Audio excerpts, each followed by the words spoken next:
গুনাহে লিপ্ত হয়ে যেতে পারি, হয়তো আমি তাদের মতো হয়ে যেতে পারি, আপনি আমাকে বাঁচান।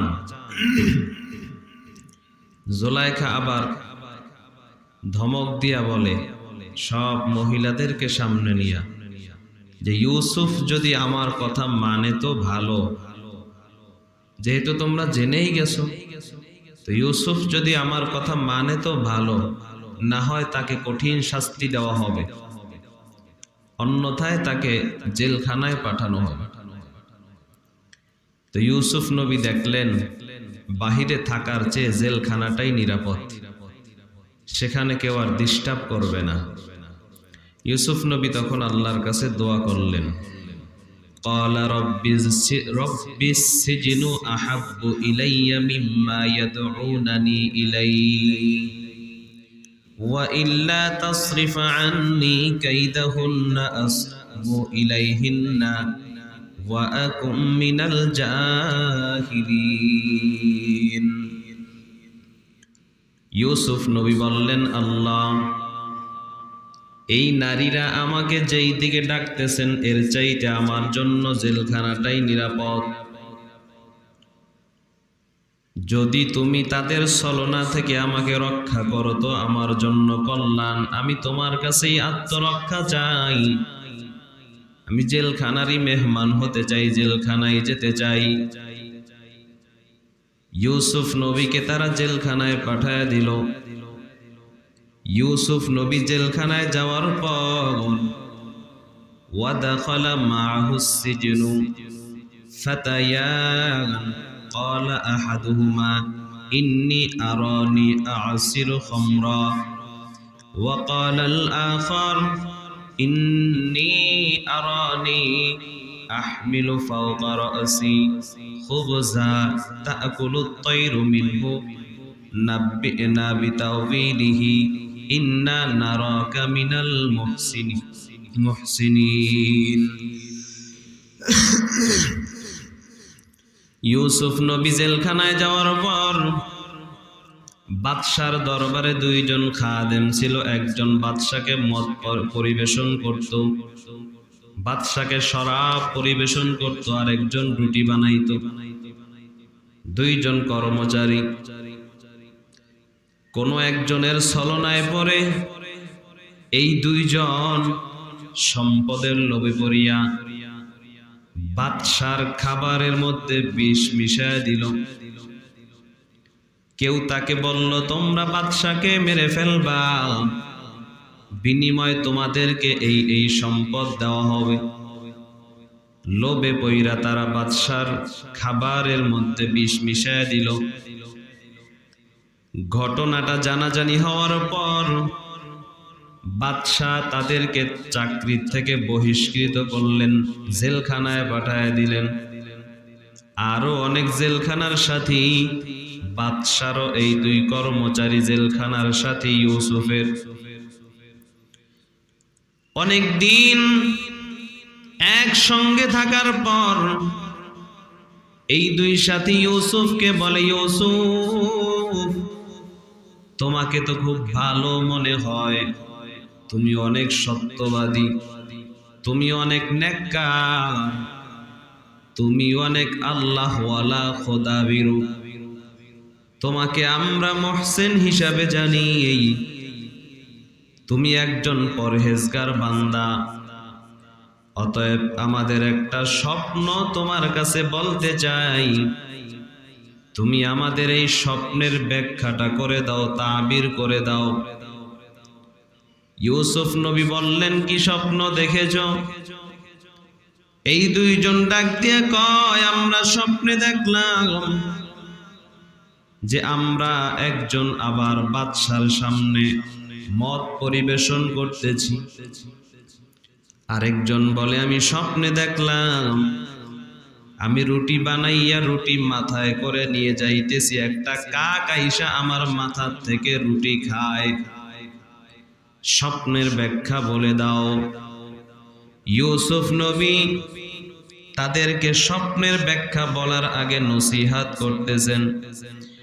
قال يا يأتيكما طعام ترزقانه ইল্লা নাব্বাতুকুমা বিতাউযিলিহি ক্বাবলা আন ইয়াতিয়াকুমা যালিকুমা মিম্মা আল্লামানি রাব্বি ইন্নী তারাকতু মিল্লাতা কওমিন লা ইউমিনুনা বিল্লাহ ওয়া হুম বিল আখিরাতি হুম কাফিরুন।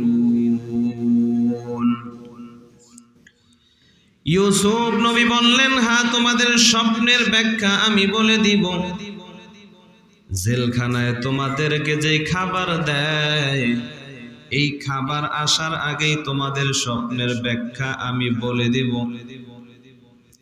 আমি সেই জ্ঞান থেকে বলবো, যেই জ্ঞান আমার আল্লাহ আমাকে শিক্ষা দিয়েছেন, সেই জ্ঞান থেকে আমি বলবো। তবে স্বপ্নের ব্যাখ্যা শোনার আগে একটা কথা শুনে নাও, ইন্নী তারাকতু মিল্লাতা কওমিন, আমি তোমরা যাদেরকে যেই কওমের উপরে তোমরা বিশ্বাস করো তাদেরকে কিন্তু আমি মানি না। লা ইউমিনুনা বিল্লাহ ওয়া হুম বিল আখিরাতি হুম কাফিরুন। যারা ঈমান নাই, যারা আল্লাহকে মানে না, যারা আখিরাত বিশ্বাস করে না, এদের ব্যাপারে কিন্তু আমি কিছুই জানি না, এদেরকে আমিও মানি না, তাদের দলে আমি নাই। স্বপ্নের ব্যাখ্যা শোনার আগে আমার কথা শুনো, যে যারা আল্লাহ মানে না, আখিরাত বিশ্বাস করে না, এদের সঙ্গে আমি নাই, আমি তাদের বিশ্বাসেও বিশ্বাসী নই। এরপরে বলতেছেন, ওয়াত্তাবা'তু মিল্লাতা আবাই ইব্রাহিম ওয়া ইসহাক ওয়া ইয়াকুব মা কানা লানা আন নুশরিকা বিল্লাহ মিন শাইইন যালিকা মিন ফাদলিল্লাহি আলাইনা ওয়া আলান নাসি ওয়ালাকিন্না আকসারান নাসি লা ইয়াশকুরুন। আমি কাদের অনুসরণ করি শোনো, ওয়াত্তাবা'তু মিল্লাতা আবাই ইব্রাহিম ওয়া ইসহাক ওয়া ইয়াকুব, আমি তাদের ধর্ম মানি, তাদেরকে অনুসরণ করি। আমার বাপদাদার মধ্যে ইব্রাহিম, ইসহাক এবং ইয়াকুব, তারা যাই বিশ্বাসে বিশ্বাসী, আমিও সেই বিশ্বাসে বিশ্বাসী। তারা যেটাকে বিশ্বাস করেছে এক আল্লাহ, আমিও তাদের বিশ্বাসে বিশ্বাসী, এক আল্লাহ বিশ্বাসী। তাদের ধর্মই আমি পালন করি। মা কানা লানা আন নুশরিকা বিল্লাহি মিন শাই, আর আমাদের কোনো অধিকার নাই যে আল্লাহ ছাড়া, আল্লাহর সঙ্গে অন্য কাউকে অংশীদার সাব্যস্ত করা, অন্য কাউকে যে অংশীদার বানাবো আল্লাহর জাতের সাথে অথবা আল্লাহর গুণের সাথে, না না, এরকম অন্য কাউকে অংশীদার বানানো, আল্লাহর সঙ্গে শরীক করার মতো কোনো আমাদের অধিকারই নাই। যালিকা মিন ফাদলিল্লাহি আলাইনা, এগুলা সব কিছু আল্লাহর ফজল, আল্লাহ প্রদত্ত, আল্লাহর পক্ষ থেকে আমাদের উপরে নিয়ামত। ওয়া আলান নাসি ওয়ালাকিন্না আকসারান নাসি লা ইয়াশকুরুন, অধিকাংশ মানুষই না বুঝে আল্লাহর সাথে কি করে, শরীক করে, অকৃতজ্ঞ হয়।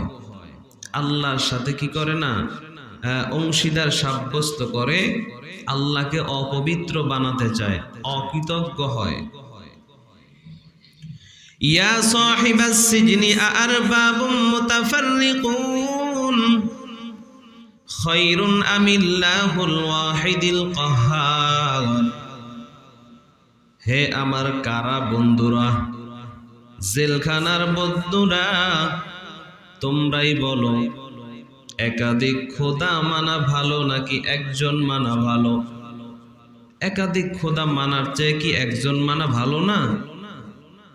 মা তা'বুদুনা মিন দুনিহি ইল্লা আসমাআন সাম্মাইতুমুহা আনতুম আবাউকুম মা আনজালাল্লাহু বিহা মিন সুলতান ইনিল হুকমু ইল্লা লিল্লাহ আমারা আল্লাহ তা'বুদু ইল্লা ইয়াহু যালিকাদ দীনুল কাইয়্যিম ওয়ালাকিন্না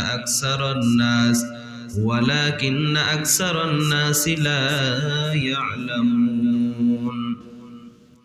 ইউসুফ নবী তাদেরকে আরো বললেন, শোনো, এক এক ক্ষমতা এক একজনকে না দিয়া যদি একজনের হাতেই সব ক্ষমতা থাকে সেটা কি ভালো না? একজনকে দিলে এক ক্ষমতা, রিজিকের দায়িত্ব দিলে এক খোদাকে, সুস্থতার দায়িত্ব দিলে আরেক খোদাকে, আবার সাপের কামড় থেকে বাঁচার জন্য সেই ক্ষমতা দিলে আরেকজনকে।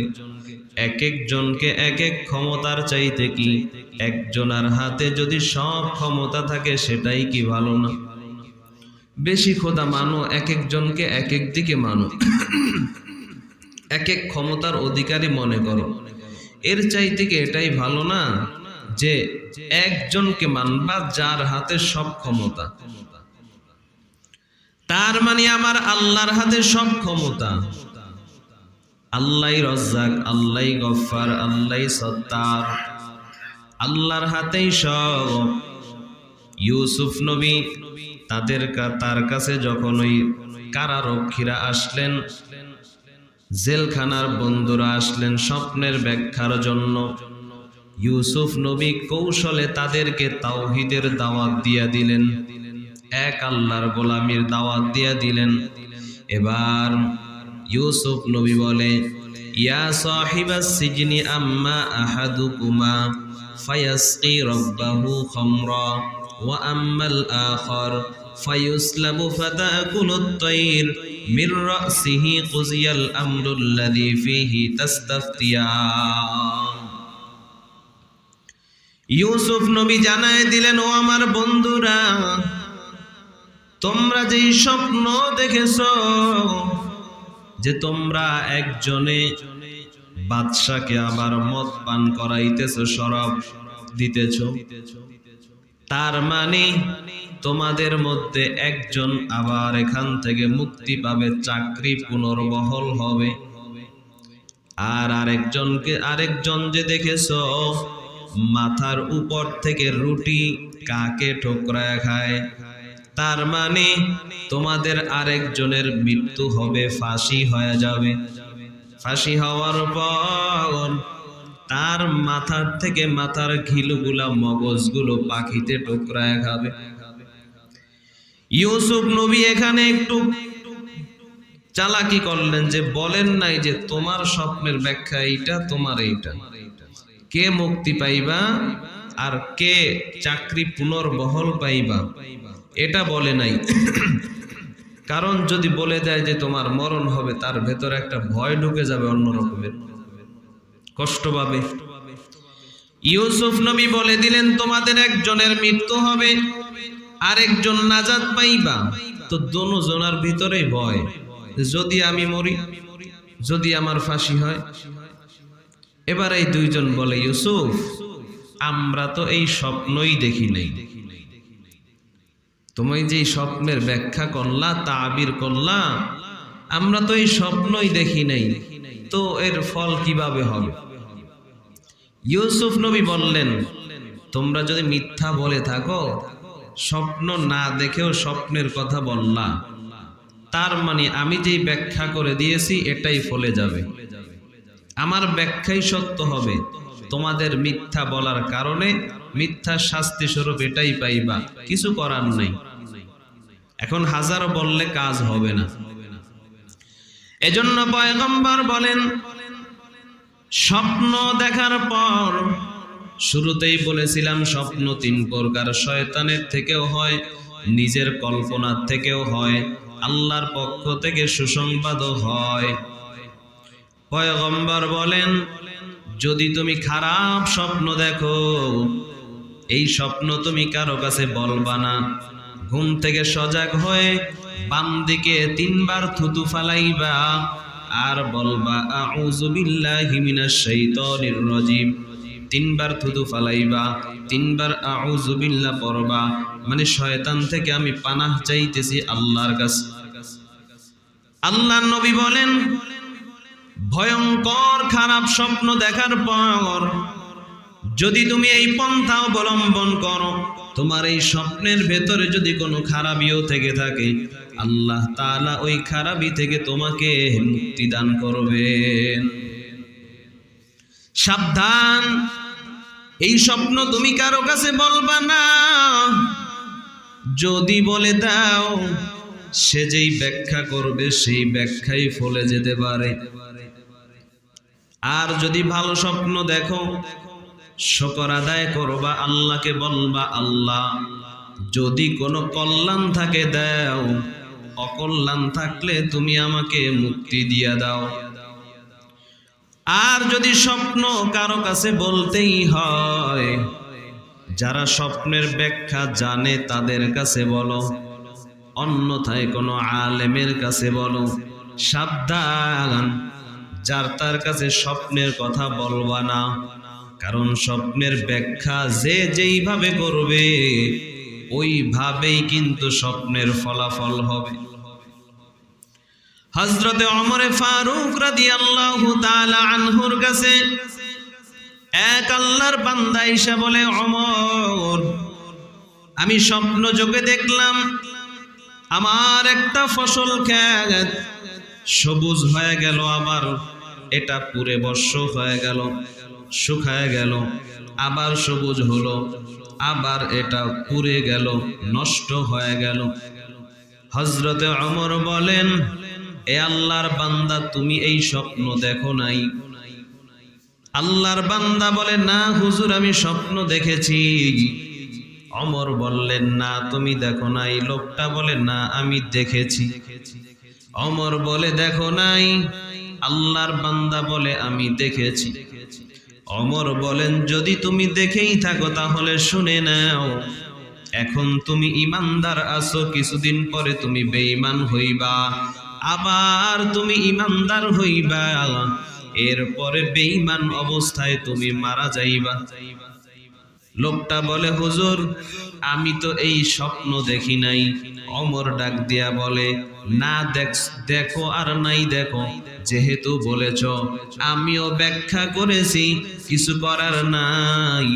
যেটা ব্যাখ্যা করেছি ওটাই তোমার জীবনে ঘটবে। ব্যাখ্যা যেটা করছি ওটাই হয়ে যাবে। এখন ইমানদার, পরে বেঈমান হইবা, মানে সবুজ আছো, এটা পুড়ে যাবে, বেঈমান হইবা, আবার সবুজ মানে আবার তুমি ইমানদার হইবা, আবার এটা পুড়ে যাবে, তার মানে আবার তুমি বেঈমান হইবা, ওই বেঈমানের হালাতেই তুমি মারা যাইবা। পয়গম্বরে আরবি সাল্লাল্লাহু আলাইহি ওয়াসাল্লাম বলেন, মানুষ যখন কোনো স্বপ্ন দেখে, এই স্বপ্নটা একটা পাখির পায়ের মধ্যে ঝুলন্ত থাকে। স্বপ্নটা একটা পাখির পায়ে ঝুলন্ত থাকে।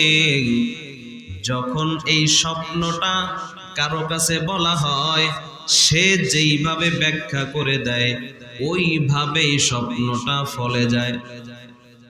স্বপ্নটা দেখছে, স্বপ্নটা ঝুলন্ত আছে, তো একজন একটা ব্যাখ্যা করে দিল, বাস ওই ব্যাখ্যাটাই হয়ে যাবে। বিশ্বজগৎ বিখ্যাত স্বপ্নের তাবির কারক মুহাম্মদ ইবনে সিরিন রাহমাতুল্লাহি আলাইহির কাছে এক আল্লাহর বান্দা এসে বলে, হুজুর, আমি একটা স্বপ্ন দেখলাম যে আমার হাতের ভেতরে একটা গ্লাস পরে ভেঙে গেল, কিন্তু একটা ফোঁটা পানিও গ্লাসের পড়লো না। গ্লাস ভেঙে গেছে অথচ পানি পড়ে নাই। ইবনে সিরিন রাহমাতুল্লাহি আলাইহি বলেন, এই স্বপ্ন তো তোমার দেখার কথা না, তুমি দেখো নাই। লোকটা বলে, না আমি দেখছি। বলে, না তুমি দেখো নাই। সে আবারও বলে, আমি দেখেছি। ইবনে সিরিন বলে, তুমি দেখো নাই? কয়, না হুজুর, আমি দেখছি। ইবনে সিরিন ডাক দেয়া কয়, তোমার স্ত্রী মনে হয় হামেলা, সন্তান সম্ভবা। বলে, হ্যাঁ তাই তো, আমার স্ত্রী তো গর্ভবতী।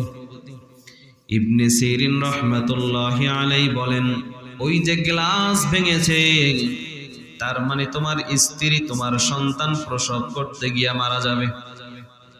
আর জমি যে দেখছো পানি পড়ে নাই, তোমার সন্তানটা বেঁচে থাকবে, মারা যাবে না। লোকটা বলে, হুজুর না না, আমি তো এই স্বপ্ন দেখি নাই।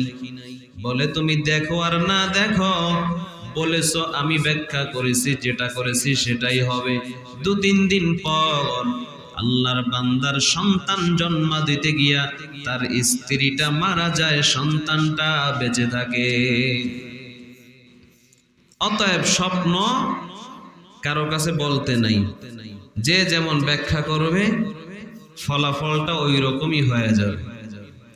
এক আল্লাহর বান্দা স্বপ্ন যোগে দেখতেছেন 7টা কোরআনের উপরে দাঁড়ায় সে প্রস্রাব করতেছে।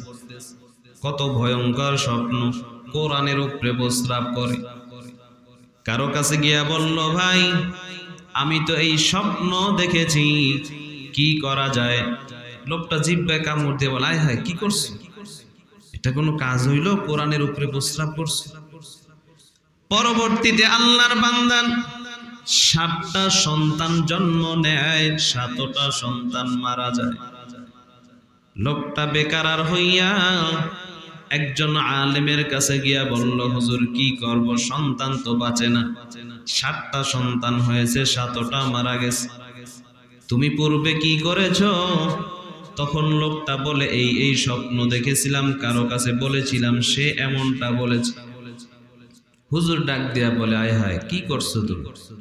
তোমার স্বপ্নের ব্যাখ্যা ছিল তোমার 7টা ছেলে হবে, 7টা ছেলে কোরআনে হাফেজ হবে। সুবহানাল্লাহ। অথচ ব্যাখ্যা উল্টা করার কারণে ফলটাও উল্টা হয়ে গেছে। এজন্য স্বপ্ন কারো কাছে বলতে নেই, বললেও ওই রকম যারা ভালো তাবির জানে অথবা ভালো যারা আলেম তাদের কাছে বলা, যাতে করে স্বপ্নের কোনো কুফল নিজেকে বহন করতে না হয়। এবং খারাপ স্বপ্ন দেখলে বাম দিকে ফিরে, সাথে সাথে ঘুম থেকে উঠেই বাম দিকে ফিরে 3বার থুতু ফেলা এবং আউযুবিল্লাহ পড়া, যে আল্লাহ এই শয়তান থেকে আমি আপনার কাছে মাপ চাই, পানাহ চাই। ভালো স্বপ্ন দেখলে শুকর আদায় করা, আল্লাহর কাছে বলা, আল্লাহ যদি কোনো কল্যাণ থাকে আমাকে দাও, অকল্যাণ থেকে তুমি আমাকে কি করো, মুক্তি দান করো। ভালো কিছু থাকলে দাও, খারাপ কিছু হলে তুমি ফিরিয়ে দাও। কারো কাছে না বলে পারলে না বলা, বললেও ভালো মানুষের কাছে বলা, যাতে করে উল্টা পাল্টা কোনো রিয়াকশন না হয়। ইউসুফ নবী বলে দিলেন, স্বপ্ন তোমরা যেইটা বলেছো, ব্যাখ্যা আমি যেটা করে দিয়েছি সেটাই হবে। তোমরা স্বপ্ন দেখোই বা না দেখো, দেখেও যদি না দেখার কথা বলো, না দেখেও যদি দেখার কথা বলো, কিচ্ছু যায় আসে না। তোমরা যেটা বলেছো তোমাদের কথার উপরে আমি ব্যাখ্যা করেছি, আমার ব্যাখ্যাই হয়ে যাবে। স্বপ্নের ব্যাখ্যাটা এমনই হয়। ইউসুফ নবী বলে দিলেন, কিছুদিন পর দেখা গেল তাদের একজনের ফাঁসি হয়ে গেল। যে দেখেছিল তার মাথার থেকে রুটি কাক ঠোকরায় খায়, তার ফাঁসি হলো। আরেকজন আবার পূর্বের মতো চাকরি পেয়ে গেল, বাদশাকে শরাব পিলাইতো। এই লোকটা যখন মুক্তি পায়, ইউসুফ নবী তাকে ডাক দিয়া বললেন, ভাই বাদশার কাছে আমার ব্যাপারে একটু সুপারিশ করবা। বাদশাকে গিয়া বলবা, আমি ইউসুফ সত্যবাদী, আমি অপরাধ করি নাই, নিরপরাধ ভাবে আমাকে জেলখানায় রেখেছে। বাদশার কাছে বলবা, তুমি একটু বাদশার কাছে সুপারিশ করবা। কিন্তু আল্লাহর বান্দা বের হওয়ার পর চাকরি পেয়েছে, ইউসুফের কথাও ভুলে গেছে, মনে নাই। অনেকদিন পর হঠাৎ বাদশা স্বপ্ন দেখলো, 7টা মোটা তাজা গরু 7টা দুর্বল গরুতে খেয়ে ফেলে। বাদশা স্বপ্ন দেখে 7টা গরু মোটা তাজা, এদেরকে 7টা দুর্বল গরুতে খেয়ে ফেললো। বাদশা স্বপ্ন দেখে মাথা গরম, কি দেখলাম? মন্ত্রী পরিষদ ডাকছেন, সবাইকে ডাইকা বলে আমার স্বপ্নের ব্যাখ্যা করো। সবাই বৈশা বলে, বাদশা আপনার স্বপ্ন এটা কাল্পনিক স্বপ্ন। হয়তো দিনের বেলায় আপনি এমন কিছু কল্পনা করছেন, তাই দেখছেন, এর কোনো ব্যাখ্যা হয় না। সব তাবির কারক ফেল। কেউ বাদশার সঠিক সমাধান দিতে পারে না, ব্যাখ্যা করতে পারে না। কিন্তু ওই যে ইউসুফ নবীর সঙ্গে জেলে ছিল, ওই লোকটা তখন মনে পড়ছে, ডাক দিয়া কয়, বাদশাহ আমাকে একটু সময় দেন, আমি আপনার স্বপ্নের ব্যাখ্যা নিয়ে আসি। ও বাদশাহ নামদার, আপনার জেলখানায় একজন যুবক আছে, যেই যুবক বড় পরহেজগার, আল্লাহওয়ালা। ওই যুবকের কাছ থেকে আমি আপনার স্বপ্নের ব্যাখ্যা নিয়ে আসি। ইউসুফ নবীর কাছে লোকটা গেলেন, যাওয়ার পর বাদশার স্বপ্নের কথা বললেন। ইউসুফ জানায় দিলেন, যাও যাও বাদশাকে বলে দাও। বাদশা যেই মোটা তাজা 60টা গরু দেখেছে, এইটার মানে হলো তার 1 বছর, প্রথম বছর তার খুব ফসল ভালো হবে, দেশের মধ্যে অবস্থা খুব ভালো থাকবে। এরপরে 60টা মরা গরুতে যে সবল গরুকে, মোটা তাজা গরুকে খাইলো, তার মানে পরের 7 বছর দুর্ভিক্ষ থাকবে। প্রথম 7 বছর থাকবে খুব জাঁকজমকপূর্ণ, পরের 7 বছর হবে দুর্ভিক্ষ। শোনায় দাও। আপনার আমার নবী বলে, দেখছো ইউসুফ নবী কেমন আখলাকওয়ালা, কেমন চরিত্রওয়ালা। দেখো ইউসুফ তখন বলতে পারতো যে স্বপ্নের ব্যাখ্যা আমি জানি, বলবো, আগে আমাকে জেলখানার থেকে বের করো। নবী তখন সাহাবাদেরকে বলে যে আমার ব্যাপার হইলে আমি বলতাম যে আগে আমাকে মুক্তি দাও, তারপরে স্বপ্নের ব্যাখ্যা করবে। মানে আমার নবী ইউসুফ নবীকে এটা সম্মান দেখাইছেন যে আমার ব্যাপার হলে তো আমি এমন করতাম। কিন্তু ইউসুফ কত আখলাকওয়ালা যে তার সঙ্গে এমন দুর্ব্যবহার করলো। সে চাইলে বলতেই পারতো যে আগে আমাকে মুক্তি দাও, তারপরে ব্যাখ্যা করবে, কিন্তু না, ইউসুফ ব্যাখ্যা বলে দিছে। এই লোকটাও গিয়ে বাদশার কাছে বলল, বাদশাহ ইউসুফ তো এই ব্যাখ্যা করছে। বাদশাহ তখন খুশি হয়ে গেছে যে হ্যাঁ, আমার মন মতো হয়েছে, এটাই হবে ব্যাখ্যা। বললেন, যাও তাকে তাড়াতাড়ি কারাগার থেকে বের করে নিয়ে আসো। ইউসুফকে বের করার জন্য গেলেন, যে আসো বাদশাহ তোমাকে ডাকছে, তোমার কারাবরণ আর করতে হবে না, বেকসুর খালাস তুমি। ইউসুফ তখন বলে, না না, এখনো আমি বের হব না। বাদশাকে গিয়া বলো, যেই নারীদের চক্রান্তে আমাকে এখানে পাঠাইছেন, সেই নারীদেরকে আমার জেলখানার সামনে আসতে বলো। তাদেরকে প্রশ্ন করতে বলো যে আমি ইউসুফ দোষী না তারা দোষী।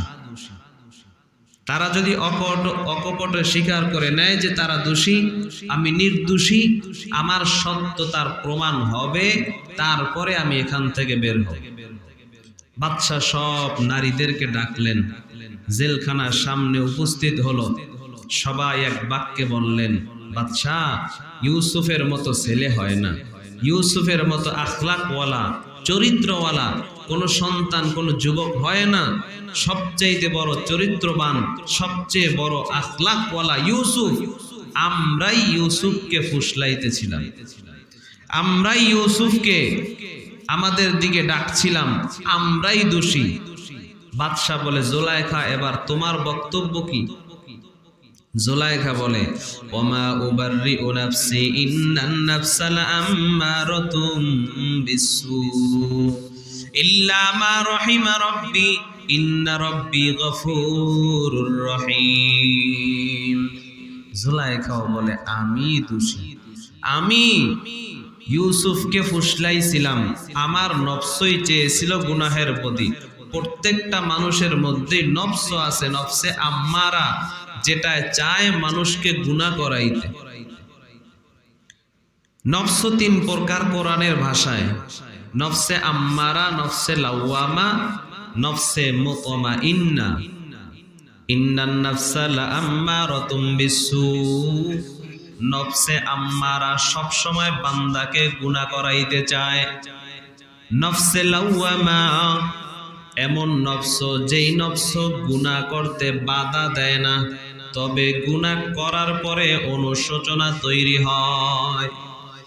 আছে না যে গুনাহ একটা হয়ে গেছে, হওয়ার পরে আহারে গুনাহটা কেন করলাম, ভেতরে একটা অনুশোচনা আসছে। বলে নফসে আম্মারা যেটা শুধু গুনার দিকে ডাকে তার তওবা নসিব হয় না। নফসে লাওয়ামা যেটা গুনাহ করার পরে অনুশোচনা পয়দা হয়, এই নফসটার তওবা নসিব হয়। সে অনুশোচনা করে, তওবা করার সুযোগ হয়, তওবা করার তৌফিক হয়। আর বান্দা যখন মুজাহাদা করতে করতে গুনাহ ছাড়তে ছাড়তে, গুনাহ থেকে পরহেজ করতে করতে যখন এমন হয়ে যায় যে নফসে মুতমাইন্না হয়ে যায়, বান্দা তখন গুনার দিকে ফিরেও তাকায় না, শুধু নেক আমলই করে, গুনাহের কোনো আগ্রহই ভেতরে জাগে না।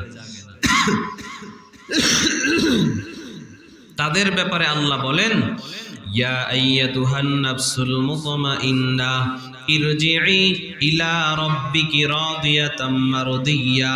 হে নফসে মুতমাইন্নার দরেরা, যারা গুনাহ থেকে নিজেকে পুত পবিত্র রেখেছ, আমি আল্লাহ তোমাদের উপরে রাজি হয়ে গেলাম। ফাদখুলি ফি ইবাদি, তোমরা আমার আবেদ বান্দা, তাদের দলভুক্ত হয়ে যাও। ওয়াদখুলি জান্নাতি, তাদের সঙ্গে তোমরা বিনা হিসাব জান্নাতে চলে যাও। জুলাইখা বলে আমার নফসই ইউসুফের দিকে আকৃষ্ট করেছিল, আমি ইউসুফকে ফুসলাইতেছিলাম, আমি এই দোষী। যখন প্রকাশ হয়ে গেল, এবার বলে তো মিথ্যা বললা কেন? জুলাইখা বলে আমার স্বামীর কাছে ভালো হওয়ার জন্য মিথ্যা বলেছিলাম। আমার স্বামী যেন এটা বলতে না পারে যে আমার স্ত্রী আমার অগোচরে খেয়ানত করে। এই খেয়ানতদার হিসেবে এর থেকে বাঁচার জন্য আমি একটু মিথ্যা বলেছি। ইউসুফকে যখন সত্যায়িত প্রমাণ হইল, নিজেরা নিজেদের দোষ স্বীকার করে নিল, ইউসুফ নবী বের হইলেন। এবার বাদশাহ রায়্যান, তখনকার বাদশাহ, তিনি বলেন যে ইউসুফ তুমি আমার আস্থা ভাজন, এখন থেকে তুমি আমার সাথেই থাকবা, আমাকে পরামর্শ দিবা, তুমি আমার একেবারে নিকটের লোক।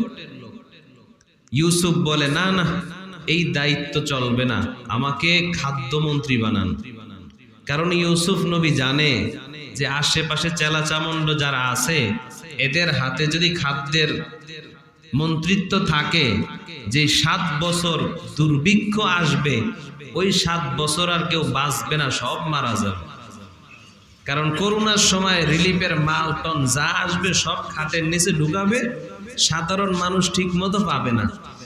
অতএব মন্ত্রী আমারে বানান, খাদ্যমন্ত্রী আমাকে বানান। অথচ রসুল বলেন যে দায়িত্ব কেউ চেয়ে নিবা না। এদিকে ইউসুফ নবী দায়িত্ব চেয়ে নেয়। মুফাসসিরিনে কেরামগণ বলেন, যখন সব দেখবে যে চোরে ভরপুর হয়ে গেছে, সব অযোগ্য মানুষগুলো দায়িত্বের চেয়ারে বসে আছে, তখন যোগ্য লোকের দায়িত্ব চেয়ে নেওয়া যোগ্য লোকের উপরে ওয়াজিব হয়ে যায়। যে এই দায়িত্বে যারা আছে সবগুলো চোর, সবগুলো খারাপ, এদের থেকে জনগণ বাঁচানোর জন্য তখন যোগ্য ব্যক্তি, সৎ ব্যক্তি দায়িত্ব চেয়ে নেওয়া, এটা তার দায়িত্ব। দায়িত্ব চেয়ে নেওয়াটাও কি দায়িত্ব। ইউসুফ নবী দেখলেন যে এদের হাতে যদি খাদ্যের মন্ত্রিত্ব থাকে তো সঠিকভাবে দেশ পরিচালিত হবে না। অতএব বাদশাকে বললেন আমাকে খাদ্যমন্ত্রী বানায় দেন। বাদশাও তাকে খাদ্যমন্ত্রী বানায় দিলেন। ইউসুফ নবী এবার বললেন, শোনো, এই 7 বছর ভালো ফসল হবে, পরিমাণ মতো খাইবা, আর এখান থেকে জমা করে রাখবা। ইউসুফ নবী রাষ্ট্রীয় তহবিল থেকে একটা গোডাউন বানাইলেন, 15 মাইল লম্বা, 15 মাইল চওড়া। সুবহানাল্লাহ। এটার ভেতরে গুদামজাত করতে লাগলেন খাদ্য শস্য, যা হয় 7 বছর যাতে করে মানুষ মোটামুটি খেয়ে বেঁচে থাকতে পারে। একটা গোডাউন তৈরি করে ভেতরে মাল রাখতে রাখলেন। যখন দুর্ভিক্ষ শুরু হয়ে গেল, ইউসুফ নবী বন্টনের জন্য কিছু লোক নির্ধারণ করলেন যে তোমরা এই সিস্টেমে এভাবে বন্টন করবা। সিস্টেম করে দিলেন যে টাকা দিয়া স্বল্প মূল্যে কিনতে হবে, রাষ্ট্রীয় তহবিলে টাকা জমা দিবা আর পরিমাণ মতো খাবার নিয়ে যাইবা। সবাই খাবার নেয়, 1 বছর খাবার নিল, নিতে নিতে তাদের জমাকৃত যে সম্পদ ছিল, টাকা ছিল, সব শেষ হয়ে গেছে। পরের বছর কি দিয়া খাবে? বলে তাদের জায়গা জমি যা ছিল রাষ্ট্রীয় তহবিলে দিতে লাগলো, সেটাও শেষ। এখন কি দিবে? গোলাম বান্দি যা ছিল এগুলো দিয়া দিয়া খাবার নিতে লাগলো, এগুলাও শেষ, সব রাষ্ট্রীয় তহবিলে জমা দিয়া দিস। এখন কি দেবে? বলে সন্তান সন্ততি যা ছিল, ছেলে মেয়ে, এদেরকে রাষ্ট্রীয় কোষাগারে দিয়া খাবার নিয়ে যাইত।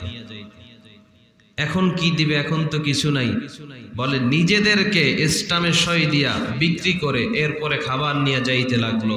আল্লাহ তাআলা ইউসুফকে বলেন, টের পাইছনি কিছু? বলে কি আল্লাহ, বুঝলাম না তো। যেই মিশরে তুমি ঢুকছিলা গোলাম হইয়া, আজকে সব তোমার গোলাম বানায় দিছি আমি আল্লাহ। সুবহানাল্লাহ। এই মিশরের একটা লোকও নাই যে মনিব, সবাই তোমার কাছে বিক্রি, সবাই ইসলামে সই দিয়া নিজেকে বিক্রি করছে, সবাই তোমার গোলাম। যেই বাজারে তুমি আসছিলা গোলাম হিসাবে, সেই পুরা দেশের পুরা শহরবাসীকে আমি আল্লাহ তোমার গোলাম বানিয়ে দিলাম। এটাই আমি আল্লাহর কারিশমা। সুবহানাল্লাহ। দুর্ভিক্ষ শুধু এখানেই না, কেনান পর্যন্ত চলে গেছে। সেই কেনান থেকে তার 10টা ভাই বাবার কাছ থেকে অনুমতি নিয়া, কিছু টাকা নিয়া এরপরে আসছে খাবার নেওয়ার জন্য। ইউসুফ নবী তো 10 ভাইকে দেখে চিনে ফেলছেন। 10টা ভাই তো আর ইউসুফকে চিনে নাই। সেই শুরুতে আল্লাহ বলেছিলেন, ও ইউসুফ, তোমাকে আজকে কূপের মধ্যে ফেলাইলো, একটা সময় তোমার অবস্থান পরিবর্তন হয়ে যাবে। যখন তুমি তোমার ভাইদেরকে চিনবা, তোমার ভাইরা তোমাকে চিনবে না। খাবারের জন্য আসছে মিশর, খাবারের জন্য টাকা নিয়ে আসছে। টাকাগুলো যখন রাষ্ট্রীয় তহবিলে দিয়েছে, ইউসুফ নবীকে চিনেছে, তাদের ভাইদেরকে চিনা। টাকাগুলোর দিকে তাকায়া দেখে অনেক পুরানো অচল টাকা, যেই টাকাগুলো বর্তমান বাজারে চলে না। ইউসুফ নবীর চোখের থেকে পানি টলমল। ইউসুফ নবী চোখের পানি ছেড়ে কাঁদতে চায়। আহারে, আমার বাবা তো একজন পয়গম্বর, তিনি তো জানেন এই টাকা দিয়া খাদ্য পাওয়া যাবে না। এরপরেও আমার বাবা এই টাকাগুলো পাঠাইছেন কারণ জীবন চলে না, কি করা যায়? ইউসুফ নবী বুঝছেন আমার বাবার অবস্থা বড় করুণ। ইউসুফ নবী কাঁদতে চায়, চোখের পানি ফেলতে চায়, কিন্তু আল্লাহ বলেন, ইউসুফ সাবধান, দুর্বল হইলে চলবে না, কান্না করা যাবে না। ইউসুফ নবী বললেন যে দাও দাও, তাদেরকে পরিমাণ মতো খাবার দিয়া দাও। 10টা ভাইকে ডাক দিয়া বললেন, তোমরা কতজনের খানা চাও?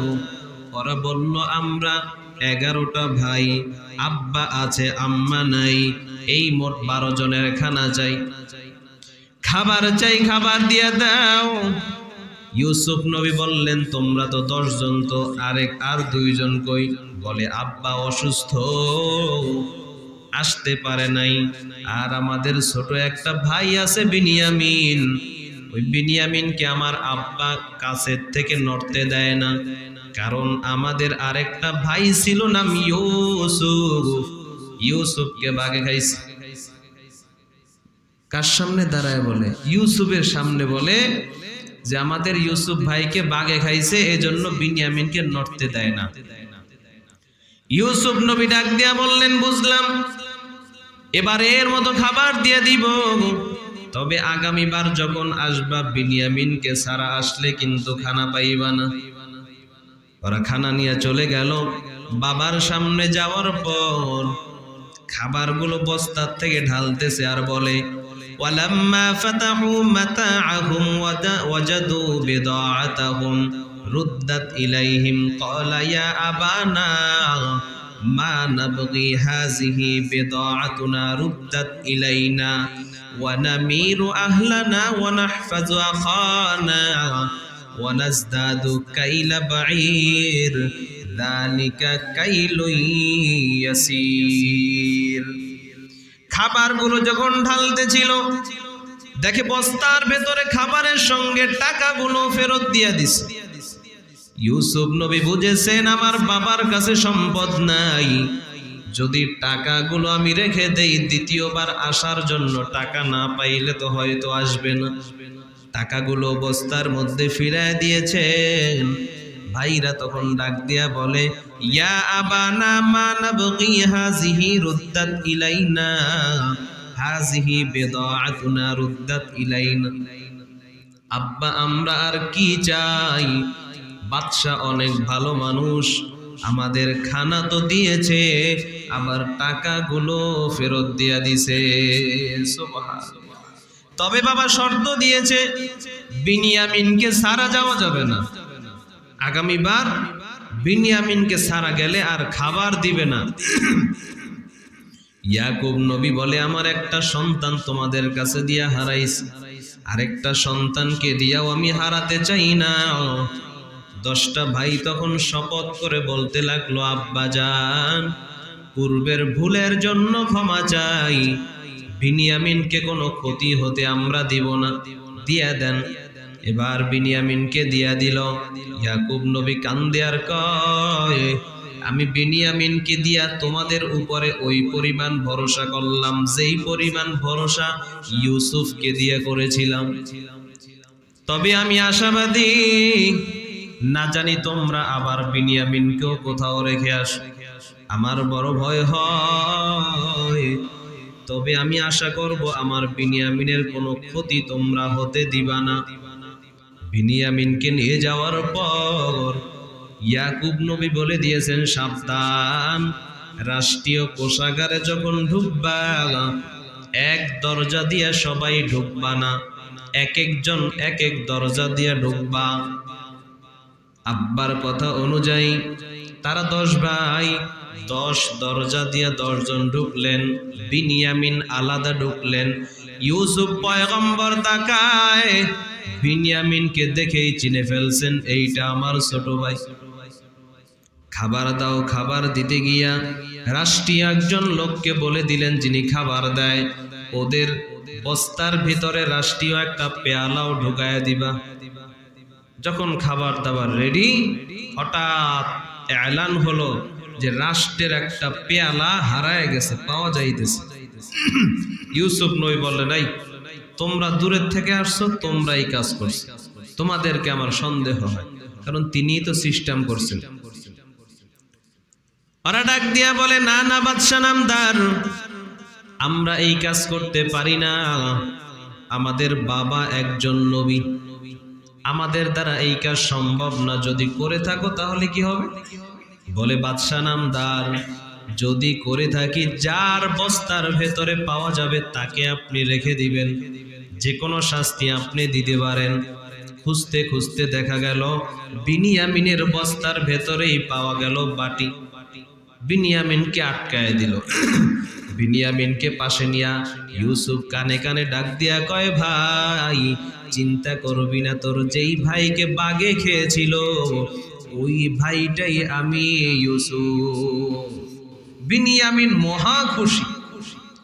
বিনিয়ামিন ডাক দিয়া বলে ভাই এদেরকে আব্বাও বিশ্বাস করে না, আমিও বিশ্বাস করি না, ভাই তুমি আমাকে তোমার কাছে রেখে দাও, আমাকে আর এদের সাথে ছাইরো না।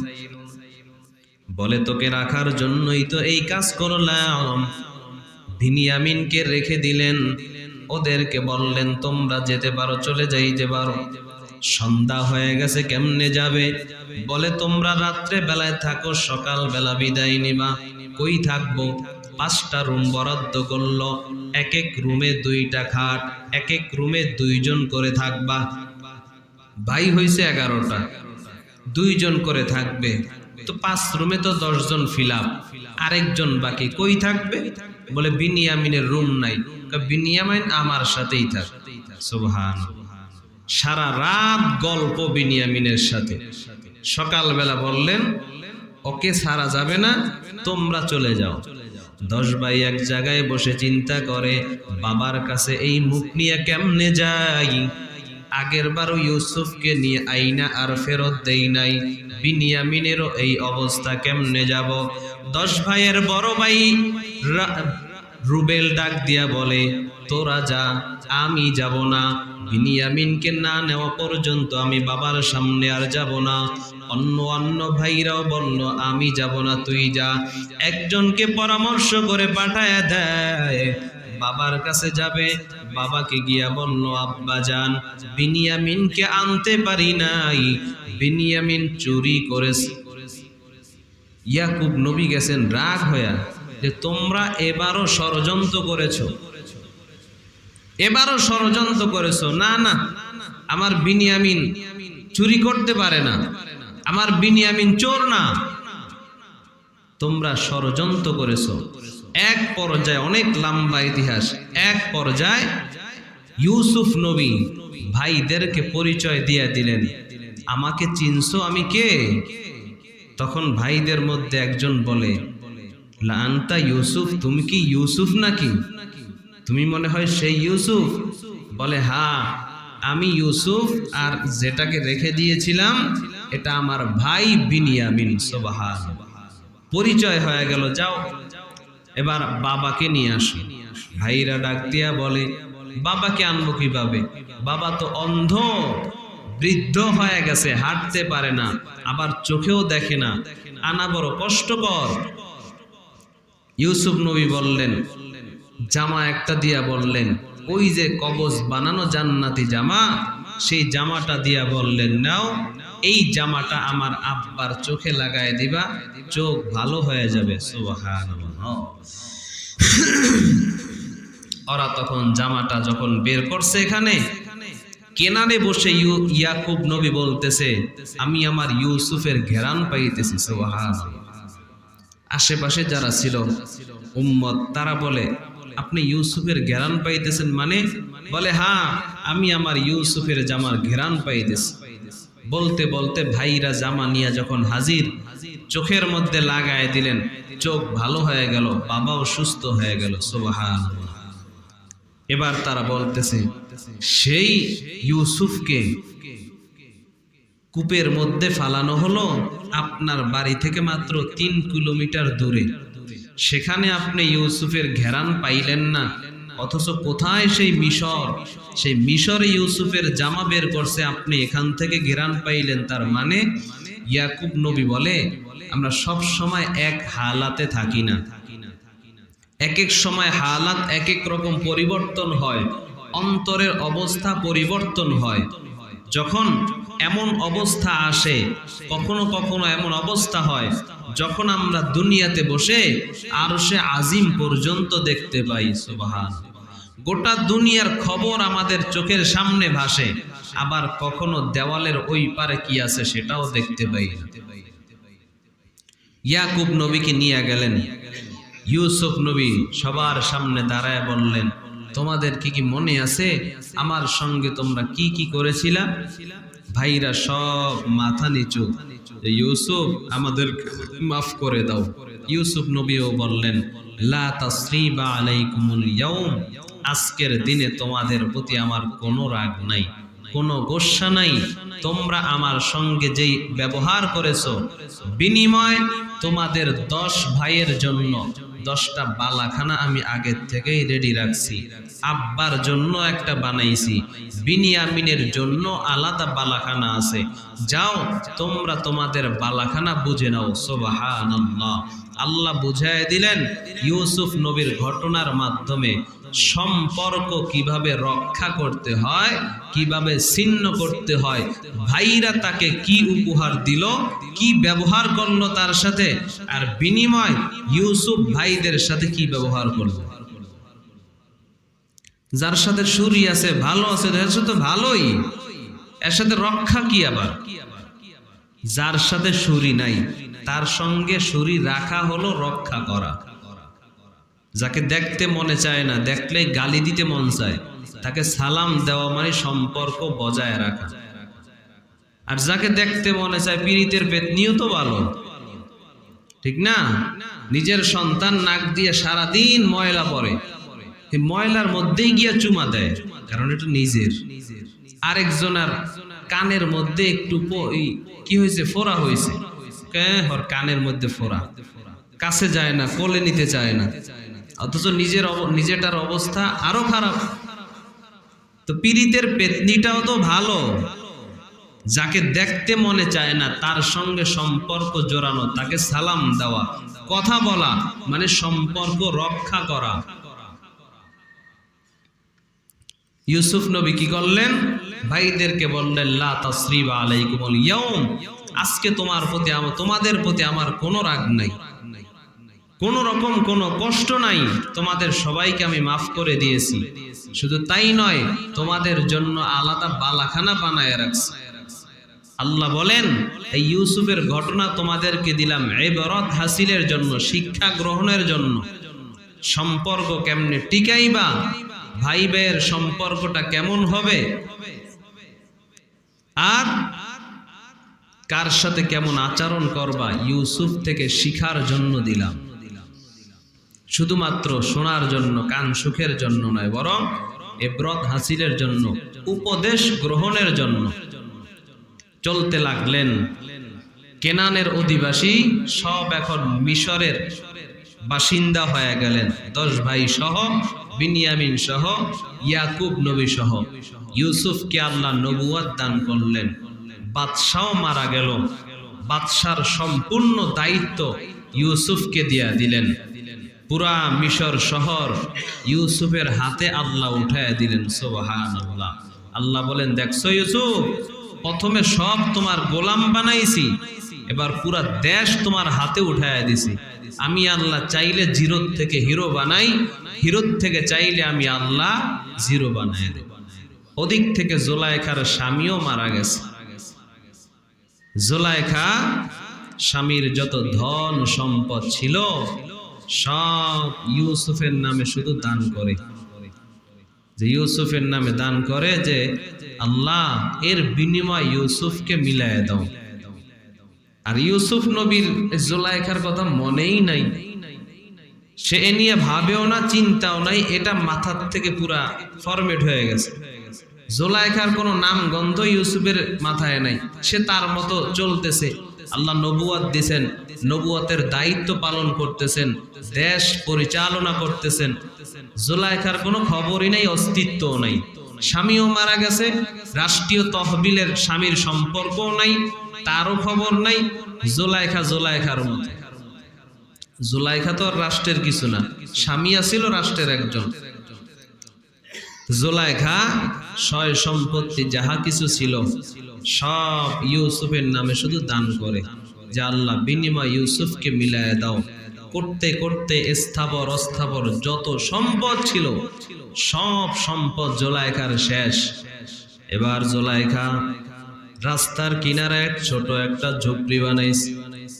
এই ঝুপড়ির ভেতরে বৈশা বৈশা শুধু জিকির করে, ইউসুফ ইউসুফ ইউসুফ, একটাই গান, ইউসুফ ছাড়া আর কিছু নাই। আল্লাহ বলেন, দুনিয়ার মানুষ একটা মেয়ে একটা যুবকের জন্য কতটা পাগল হলে, কতটা ভালোবাসা হলে এতটা বিসর্জন দেয়। নিজের যৌবন, জীবন যৌবন, ইজ্জত আবরু সব খোয়াইল, টাকা পয়সা ধন সম্পদ খোয়াইয়া এখন রাস্তার পথিক হয়ে গেছে, থাকারও জায়গা নাই। রাস্তার কিনারায় ঝুপড়ি বানায়া শুধু ইউসুফের গান গায়, শুধু ইউসুফের গান গায়। এখনো ইউসুফকে ভুলে নাই, অথচ ইউসুফের তো এই ব্যাপারে কোনো খবরও নাই। পয়গম্বর ইউসুফ ঘোড়ায় চড়ে একদিন কোথাও যাইতেছেন, হঠাৎ কানের মধ্যে আওয়াজ আসলো, কে যেন ইউসুফ ইউসুফ ইউসুফ জিকির করে। ইউসুফ নবী ঘোড়া থামাইলেন। ঘোড়া থামানোর পরে এবার তাকায় দেখেন পাশে একটা ঝুপড়ির থেকে আওয়াজ আসে। ইউসুফ নবী লোক পাঠায় দিলেন, যাও দেখো ভেতরে কে আছে। লোকেরা গিয়ে দেখলো এক বুড়ি মহিলা বসে বসে ইউসুফ ইউসুফ বলতেছে। ইউসুফ নবী বললেন, এই মহিলাকে চিনো? বলে, না না চিনি না। ওরা বললেন, চিনি না। ইউসুফ নবী বললেন, এই মহিলাকে রাষ্ট্রীয় তহবিলে নিয়ে যাও, আমার বাসভবনে নিয়ে যাও। ইউসুফ নবীর কাছে যখন জুলাইখাকে, এই বুড়িকে যখন নিয়ে গেল, জুলাইখা এদিকে ঘুরে ওদিকে ঘুরে দেখে না। ইউসুফ নবী বললেন, তুমি কে? তোমার পরিচয় দাও। ইউসুফের কণ্ঠ পাইয়া জুলাইখা বুঝে ফেলছেন আমার সামনে ইউসুফ চিনে ফেলছেন। ইউসুফকে ডাক দিয়া বলে, ইউসুফ, যার জন্য আমার জীবন যৌবন সব খুয়াইলাম, সে বুঝি আজকে আমার নাম জিজ্ঞাসা করে, আমার পরিচয় জানতে চায়। ইউসুফ রে, তোমার জন্য আমি সব কিছু খুয়াইলাম, আর এখন তুমি আমার পরিচয়টা জানতে চাও। বলে, তোমার পরিচয় কি? বলে, আমি সেই জুলাইখা। সুবহানাল্লাহ। ইউসুফ নবী জুলাইখার অবস্থা দেখা বুঝতে পারলেন জুলাইখা চোখে দেখে না। ইউসুফ নবী হাত বুলাইলেন, অথবা ইউসুফ নবী ইশারা করলেন, অথবা ইউসুফ নবী ফু দিলেন, সাথে সাথে আল্লাহ তাআলা জুলাইখার চক্ষু দৃষ্টি শক্তি ফিরায় দিছে। সুবহানাল্লাহ। জুলাইখা বলে, তোমার জন্য সব শেষ করলাম। ইউসুফ বলে, আমি তো তোমাকে শেষ করতে বলি নাই, করছো কেন? আমার কি দোষ? বলে, তোমার কোনো দোষ নাই, তোমাকে ভালোবেসে মহব্বত করেই আমি করেছি, তোমার জন্যই করেছি। ইউসুফ নবী বলেন, সব শেষ করেছো, বলো এখন আমার কাছে তুমি কি চাও? বলে, এখন আর চেয়ে লাভ কি? এখন তো আমার সেই আগের অবস্থা নাই। মুফাসসিরিনে কেরামগণ বলেন, জুলাইখা চিন্তা ভাবনা করে জবাব দেয়, ও ইউসুফ, যদি তুমি আমাকে বিনিময় দিতেই চাও, আমার সেই পুরনো যৌবন তুমি ফিরিয়ে দাও। বলে, এটা পাইলে তুমি খুশি? বলে, হ্যাঁ খুশি। ইউসুফ নবী আল্লাহকে ডাক দিয়া বলে, আল্লাহ, এই জুলাইখা সে দাবি করে আমার জন্য সবকিছু শেষ করেছে, এবার আমার কাছে বিনিময় চায়। আল্লাহ, তুমি আমাকে সাহায্য করো। ইউসুফ নবীকে আল্লাহ ইশারা দেয়, ইউসুফ নবীর গায়ের চাদরটা জুলাইখারকে পেঁচায় দেয়, পুরা ঢেকে দেয়। একটু পরে ইউসুফ কি যেন আল্লাহর সঙ্গে কথা বলেছেন। একটু পরে ইউসুফ নবী জুলাইখার চাদরটাকে একটা হেসকা টান দিলেন। টান দিয়ে যখন সরাইছে, তাকায় দেখে সেই 16 বছরের জুলাইখা যেমন ছিল, তার থেকে আরো সৌন্দর্যতা আল্লাহ বাড়ায় দিয়েছেন। সুবহানাল্লাহ। সব ফিরে পাইছেন, পুরনো যৌবন ফিরে পাইছেন। এবার জুলাইখা বলে, দাবি এখনো শেষ হয় নাই, আরেকটা দাবি আছে। কি দাবি? বলে, আমি আপনার সাথে থাকতে চাই, জীবনের শেষ আপনার খেদমত করে মরতে চাই। আল্লাহ বলেন, ইউসুফ ঠিক আছে, কবুল করে নাও। বিবাহ বন্ধনে আবদ্ধ হয়ে গেল। এবার ইউসুফ নবী ভালো মানুষ, নবীর সঙ্গে থাইকা, নবীর স্ত্রী, নবীর সোহবতে এমন আল্লাহ ওয়ালা হয়ে গেছে। এতদিন তো ইউসুফ ইউসুফ কইরা জীবন দিছে, এখন আর ইউসুফ ইউসুফ করে না, এখন আল্লাহ আল্লাহ করে। এখন দুনিয়ার ভালোবাসা যেটা ছিল এটা বিলীন হয়ে গেছে, আল্লাহর ভালোবাসা গালেব হয়ে গেছে, আল্লাহর ভালোবাসা ভিতরে ঢুকছে। এবার ইউসুফ নবী জুলাইখাকে ডাক দেয়। জুলাইখা বলে, সকালে ডাক দেয়, বলে বিকালে আসবো। বিকালে ডাক দেয়, বলে না সকালে আসবো। এভাবে করে করে জুলাইখা ইউসুফ থেকে দূরে থাকে। এতদিন যাকে পাওয়ার জন্য এত কষ্ট করলো, এবার ইউসুফ ডাকে জুলাইখা পাত্তাও দেয় না।